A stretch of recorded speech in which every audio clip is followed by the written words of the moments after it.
Hello বন্ধুরা, আমার সালাম নেন। আসসালামু আলাইকুম। আশা করি আপনারা সবাই ভালো আছেন ইনশাল্লাহ, এবং আমার প্রত্যাশাও তাই। সেই সাথে আমার প্রীতি ও শুভেচ্ছা নেই।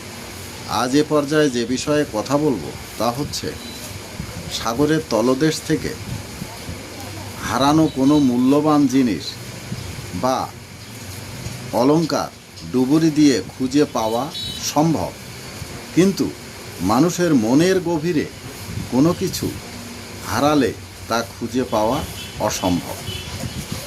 মনে রাখবেন, সাগরের তলদেশ থেকে হারানো সম্পদ উদ্ধার সম্ভব হলেও মনের গভীরে হারানো সম্পদ উদ্ধার অসম্ভব। এ পর্যায়ে এখানেই রাখছি। ততক্ষণ পর্যন্ত সবাই ভালো থাকুন, সুস্থ থাকুন এবং নিরাপদে থাকুন। শুভকামনা নিরন্তর সবার জন্য সবসময়। ধন্যবাদ ফেসবুক মেটা, ধন্যবাদ সকল বন্ধু সহ সবাইকে। আবার দেখা হবে অন্য কোনো ভিডিওতে। আল্লাহ হাফেজ।